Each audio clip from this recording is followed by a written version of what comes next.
Uliyil crescent cultural trust, Kondotty Shihab Thangal dialysis സെന്ററിന്റെ സഹകരണത്തോടെ വൃക്കരോഗ നിർണയ ക്യാമ്പും ബോധവൽക്കരണവും നടത്തി. മുസ്ലിം ലീഗ് ജില്ലാ പ്രസിഡന്റ് അബ്ദുൽ കരീം ചേലേരി ഉദ്ഘാടനം ചെയ്തു.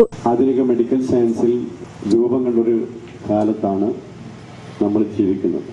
അത്തരം രോഗങ്ങൾ മൂലം മാരകമായിട്ടുള്ള ഭവിഷ്യത്തുകൾ എളിയ പ്രായത്തിൽ തന്നെ ഉണ്ടാകുന്ന വളരെ ഗുരുതരമായിട്ടൊരവസ്ഥ നമ്മുടെ ദൈനംദിന ജീവിതത്തിന്റെ ഭാഗമായിട്ട് നമ്മളിൽ ഓരോരുത്തർക്കും വന്നു ചേരുകയാണ്. കൊളസ്ട്രോളും പ്രഷറും ഷുഗറും അങ്ങനെ നമ്മൾ വളരെ നിസ്സാരമായി കരുതുന്ന രോഗങ്ങൾ അത് മാരകമായ വിധത്തിലേക്ക് മാറി ക്യാൻസറും അതുപോലെ തന്നെ വൃക്കരോഗമൊക്കെ സാർവത്രികമായി കഴിഞ്ഞിട്ടുള്ള ഒരു കാലം.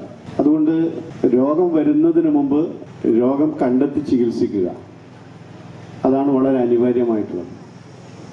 വൃക്കരോഗ നിർണയത്തെക്കുറിച്ചും അത് തടയുന്നതിന് അനിവാര്യമായിട്ടുള്ള പ്രതിരോധത്തെക്കുറിച്ചൊക്കെ സംസാരിക്കുമ്പോൾ വൃക്കരോഗം വന്നു കഴിഞ്ഞ ഒരാളുടെ ഗുരുതരമായിട്ടുള്ള അവസ്ഥ നമ്മുടെ മനസ്സ് തുറന്ന് കണ്ണ് തുറന്ന് കാണേണ്ടതുണ്ട്. വൃക്കരോഗം പ്രാഥമികമായി കണ്ടെത്തുന്നതിന് വേണ്ടി നമ്മൾ അവലംബിക്കുന്ന രീതി ക്രിയാറ്റിന്റെ അളവ് കുറച്ചു കൊണ്ടുവരിക എന്നുള്ളതാണ്. അത് നമ്മുടെ ദൈനംദിന ജീവിതത്തിന്റെ ഭാഗമായി വന്നു ചേരുന്ന ഒരു കാര്യമാണ്. ട്രസ്റ്റ് ചെയർമാൻ MK അഹമ്മദ് അധ്യക്ഷനായി.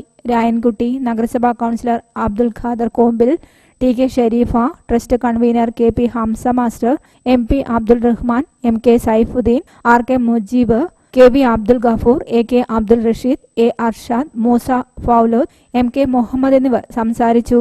News bureau, Iritty.